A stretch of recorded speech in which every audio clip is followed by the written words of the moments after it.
Beberapa hari lepas, Muhyiddin Yassin kata, tangkapan terhadap peguam saya adalah satu perkara yang zalim yang dilakukan oleh Anwar Ibrahim.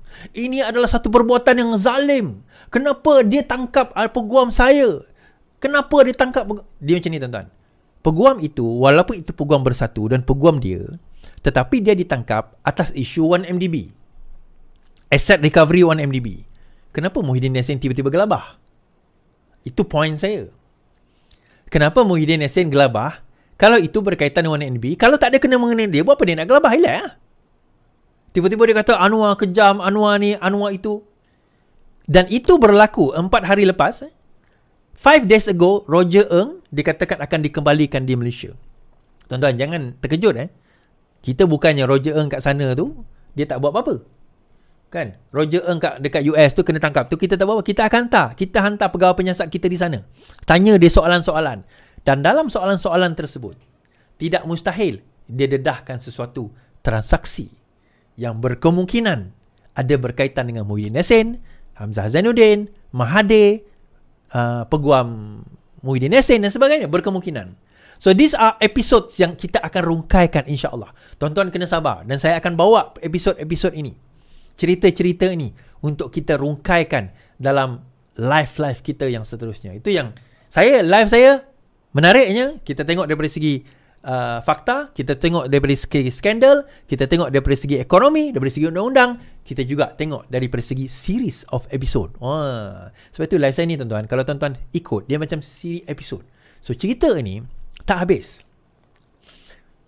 Muhyiddin Yassin dia boleh kata dia dah bebas daripada DAA 4 kes dia. Kan? Tapi sebenarnya tak kena lagi, tak habis lagi tu, ada rayuan. Tapi dia ada 3 kes lagi, penggubalan wang haram. Ada 3 kes lagi, itu pun dia nak buang DNAA itu, tapi yang tu masih dalam kes. Kita belum cerita lagi pasal isu berkenaan dengan menantu dia. Kita belum cerita lagi isu pasal peguam dia. Kita belum cerita lagi isu pasal 1MDB ini, tuan-tuan. Aset 1MDB bernilai lebih 16 bilion ringgit. Golden Sachs patutnya kena kembalikan, tetapi dikatakan ada negosiasi. Mungkin peguam dia tak bersalah lah, peguam dia jadi orang tengah. Soalan dia siapa? Takkan peguam dia berani-berani ambil tindakan, melainkan dapat arahan daripada orang tertinggi. Dan kita ingat, ini adalah berlaku pada tahun 2020, tahun 2021. Arahan itu berlaku pada tahun 2020, 2021.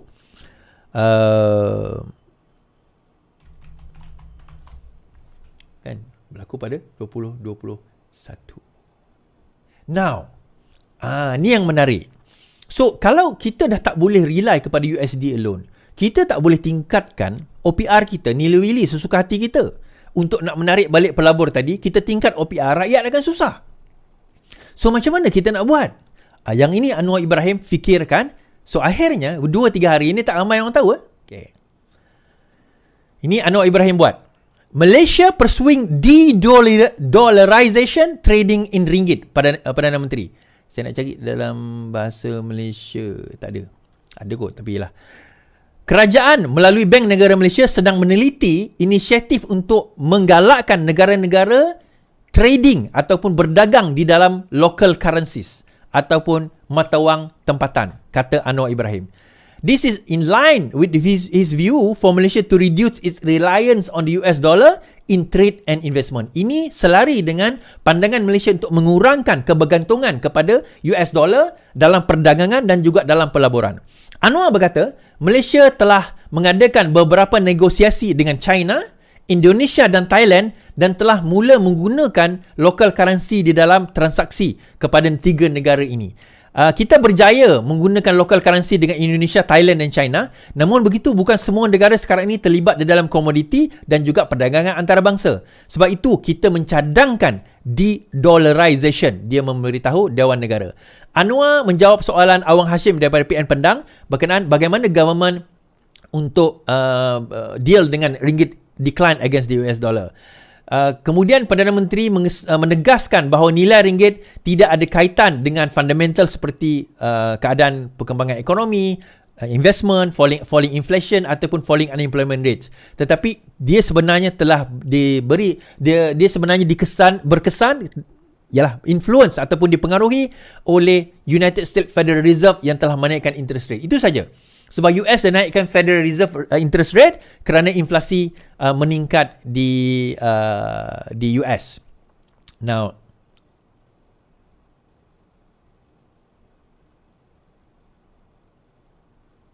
in the effort to reduce Malaysia relying on US dollar, Anwar previously proposed for Asian countries to establish the region-on version of International Monetary Fund or IMF. Financial expert previously suggested having an Asian Monetary Fund would provide Asian countries with a better alternative during crisis. Itu antara carangan yang dikemukakan oleh Datuk Seri Anwar Ibrahim, which is something yang sepatutnya kita lihat sebab Singapore dah buat.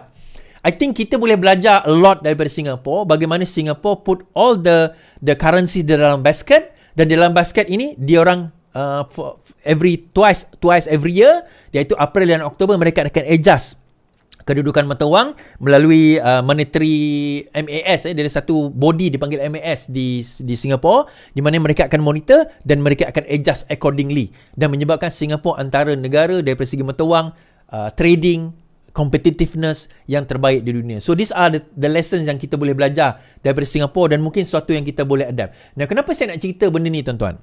Kenapa saya nak cerita benda ni? Nah, bukan ramai orang boleh appreciate apa yang visi yang Anwar Ibrahim cuba buat.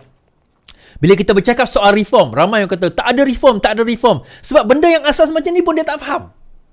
Benda fundamental seperti ini pun dia orang tak faham. Bagaimana Anwar sekarang ini nak de-dollarize kan, daripada bergantung kepada USD kepada even looking at IMF, Asian Monetary Fund. Itu satu revolutionary, satu benda yang sangat revolutionary. Ini bukan idea baru. Tetapi siapa yang nak lead? That is the question. Every country dalam ASEAN country ni semua ada kepentingan, ada sovereignty, ada ego masing-masing. So dia kena ada satu leader yang berani nak lead, dan Anwar Ibrahim sekarang ini is seen to be that leader. Sekarang ini dilihat sebagai pemimpin tersebut. Soalan dia, are we behind our Prime Minister or not? That is the question. Are we still nak kata, oh tak adalah Perdana Menteri kita tak buat apa-apa, Perdana Menteri kita tak buat apa-apa. Nah, kita nak cerita hebat tak hebat Singapore ni, tuan-tuan. Hebat tak hebat Singapore. Even PAS pun bincang kerjasama 4 penjuru dengan Singapura. PAS bincang kerjasama 4 negerinya dengan Singapura. Timbalan Presiden PAS Tuan Ibrahim Tauman memaklumkan pihaknya telah membincangkan kerjasama Singapura dan negeri-negeri di bawah PN. Dah ada perbincangan, tuan-tuan. Ni gambar dia, jangan tak tahu. Sedangkan pada tahun 2019, apa PAS kata? Malaysia akan jadi Singapura kedua jika terus didominasi DAP, kata perwakilan PAS. Pada tahun 2019, dia kata Malaysia akan jadi Singapura kedua kalau didominasi oleh DAP. Seolah-olah memang teruklah di Singapura ni. Tetapi pada tahun 2023, sekarang ini keempat negeri tengah nak bercakap dengan Singapura, tuan-tuan. Nak kerjasama dengan Singapura. Kenapa? Sebab mereka tahu secara fundamentalnya how strong Singapore is. Saya kata tadi, daripada segi Transparency Index, Singapore is top 5. Dari segi world global competitiveness, in doing business, Singapore is number 1. Even UK, US pun di belakang berbanding dengan negara-negara, berbanding dengan Singapura. So, we should learn from them. Kita jangan sombong. Tapi kesombongan kita ni, tuan-tuan, nak cerita lah. Anwar Ibrahim tak mampu, tak layak, kena letak jawatan. Sebab apa? Beras pun tak bayar settle. Kerajaan sita kilang beras di Kedah, tuan-tuan. Sorok 180 tan metrik beras. Sebuah kilang beras di Kedah disita setelah disyaki menyorok beras putih tempatan berjumlah 180 tan metrik bernilai RM400,000 menerusi operasi beras putih tempatan yang dijalankan semalam. Timbalan Menteri Pertanian dan Keterjaminan Makanan Chan Fong Hin berkata pemeriksaan ke atas kilang itu mendapati beras bergrade super special tempatan 5% atau beras putih tempatan di dalam kampit berjambo berjumlah 180 tan metrik disorok di gudang yang tidak dinyatakan dalam lesen. Buat masa ini, lokasi dalam kilang itu tidak boleh didedahkan supaya tidak mengganggu kes yang masih dalam siasatan. Tuan-tuan, ini yang kita berjaya tangkap. Kan Kedah bangga dia antara negeri pengeluar beras terbesar. So ini yang kita berjaya tangkap. So Kedah sekarang ini kita nak tanya, so berkenaan dengan isu beras yang melanda negara kita, adakah negeri Kedah terlibat? Of course negeri Sabah kata dia tak terlibat lah. Dia kata macam tu, sedemikian. Tetapi fundamentally kita kata bagaimana negeri Kedah ni tak boleh nak memantau kilang-kilang di dalam negeri dia sendiri. Ini bukan dekat negeri Selangor, tuan-tuan. Ini ini bukan di dalam negeri Selangor Darul Naim. Ini di dalam negeri Kedah Darul Ihsan. Nanti ada orang kata, "Ini salah lah Is, mana ada Kedah Selangor Darul Naim." Korang faham tak faham? Kalau tak faham, aku tak faham lah. Kan? Kalau korang tahu, aku tak lain kata apa lah. Sebab ada orang tulis, dia katakan, peduli apa? Itu negeri Kedah punya beras. Suka hati dia lah nak pergi sembunyi ke tak sembunyi. Yelah. Memanglah kan, bila kena kat kau, suka hati dia lah.